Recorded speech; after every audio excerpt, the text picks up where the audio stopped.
Up next on End of the Day Beer Review, we're going to be looking at Goose Island Bourbon County Brand Chocolate Praline Stout. This is the 2025 edition, and it is coming in at what looks like 14.5% ABV. Let's check it out.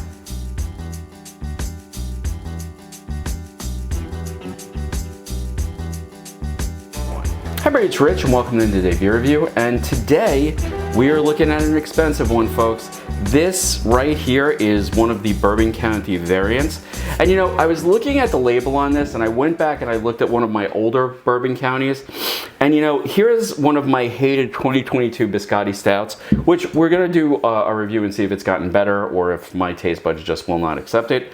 And yes, that does actually say $34.99 on it.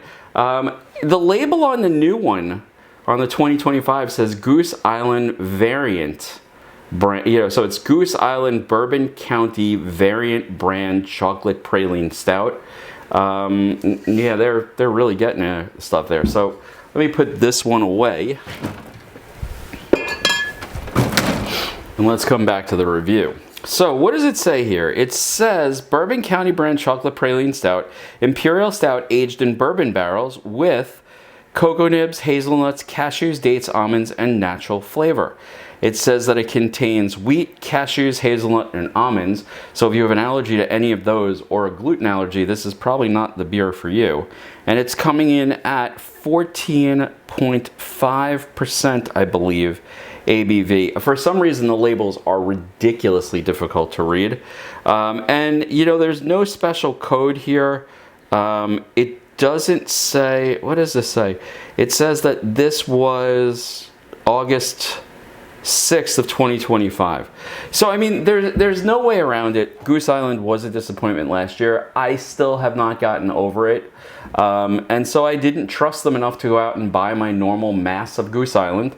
And as such, I only bought one or two of the variants, and only the ones that were not in cardboard tubes or containers, because one's a 2-year stout and I said last year sucked, and the other one was like $50. And honestly, I think I've come to the point in my life where I'm done dropping 50 bucks on a beer that's going to be disappointing. So let's see this. Now, to be honest, if this turns out to be really good, I'm probably going to go and get some more. If it turns out to be really bad, I just won't have the buyer's remorse that I had last year. You know what? I have to look at that other bottle one more time because there's a couple of other things I've noticed. The labeling is really very different. 1 pint 9 ounces. It no longer has the enjoy in a snifter thing on it. And there was something else. The font has all gotten much smaller, which that's just me complaining. So, I mean, the labeling has changed. The other thing that's interesting is the cap has changed as well. It now says Goose Island Barrel House on it. The old one just said Goose, oh no, did it say Goose Island Barrel House? It did, it said Goose Island Barrel House, but there was a different, goose on it. In other words, like this one, it's sort of like a gold one. I can't get the label off. I'm not going to struggle with it. And this one is sort of like a darker sort of thing. You can sort of see it through the label. All right, enough chatter. Let's see how it is. My handy dandy underbar opener. I have my Goose Island glass, which we've been using since 2016. All right, it pours thick, as it should for a Goose Island variant. It has an interesting color to it. It's not quite black, it's more of a reddish brown. And I'm gonna stop pouring there. So, nice beer, not super crazy in the carbonation, which is normal. See, now this has a beautiful nose to it. Rich, deep chocolate.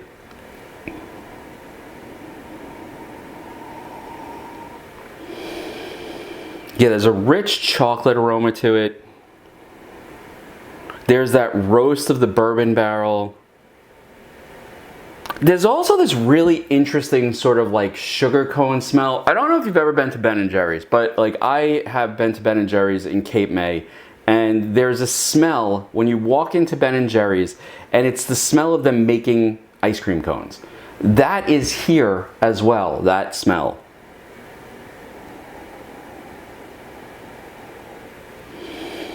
There's a certain plum aroma.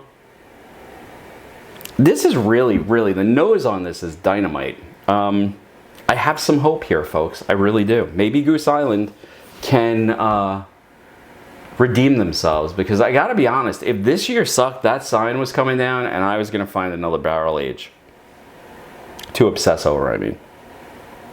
All right, let's see what it tastes like.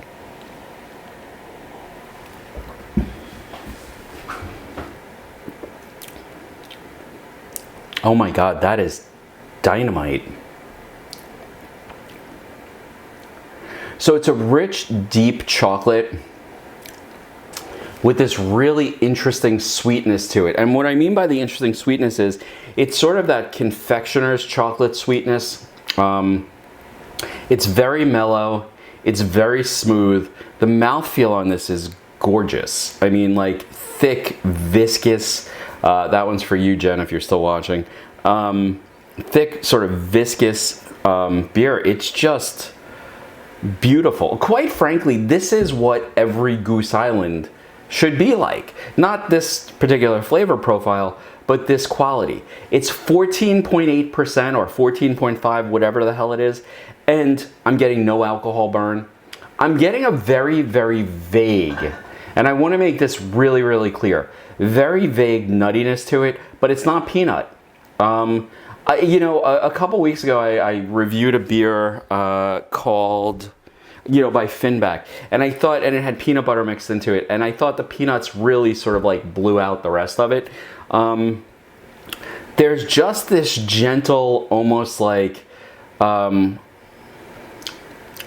it's not even quite a taste. It's almost like a smell of, like, if you've ever opened one of those big containers of almonds from like Costco, like that almond aroma is there, but it's a roasted type of almond.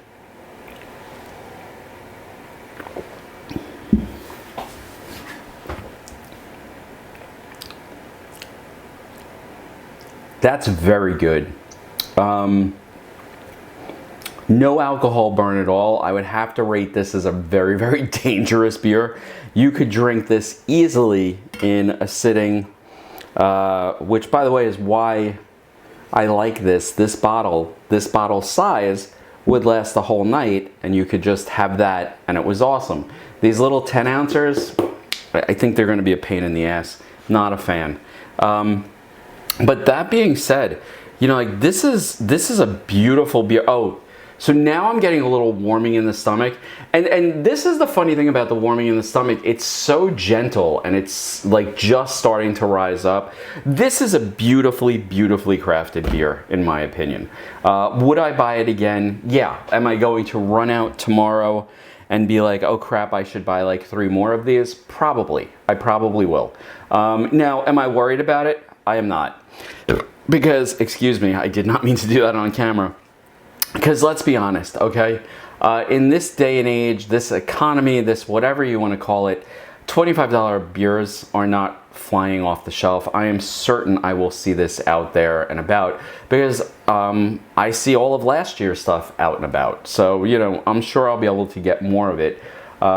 Is it worth looking for? Yeah, it definitely is. If you see it, and you know, you don't mind spending the money on it, I would definitely pick it up. This is a great beer for sharing. Gonna be a good dessert beer.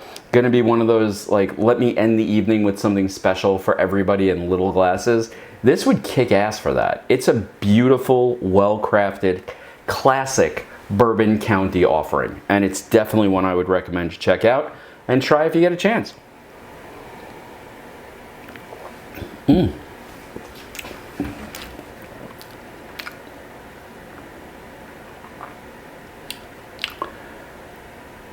This is all I wanted from last year. The quality and craft that's in this beer. And that's, you know, again, I think 2024 was a fail, but I gotta tell you, maybe 2025 You know, the original stout was not bad. The variant, at least my first variant try, is actually pretty good. And I'm probably going to try the Cherries Jubilee in another day or so just to see how that goes. And again, maybe I will be picking up some more of this. I think this is really, really an excellent, excellent beer. Honestly, it reminds me of, as a total flavor package, it reminds me of this sundae I have at a place in Florida called Jackson's. It's like a chocolate, I'm sorry, it's vanilla ice cream, but it's like a praline type of sundae. And it's so funny, as the flavor sort of fades in the back of my mouth, what I'm sort of remembering is that aftertaste of that sundae that I had at Jackson's. So I have to tell you, like, this has been a really, really good beer experience, and it's one I would recommend, and if you're willing to spend the money, I would definitely check it out. Anyway, folks, I'm going to sit back and really enjoy this, probably in front of my fireplace, because that is where this beer belongs. And I will see you all next time on End of the Day Beer Review. Keep an eye out for that Cherry Jubilees review. It's going to come up in a couple of days. And I also have either just finished or just will have published about Roscoe's Legacy 2-Head Stout. And all that's coming up soon on End of the Day Beer Review. So I hope you all have a good night. Cheers.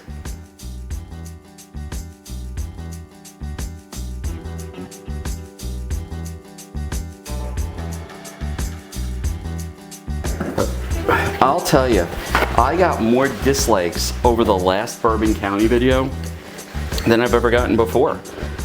In fact, like, I think it only had like an 87% positive rating.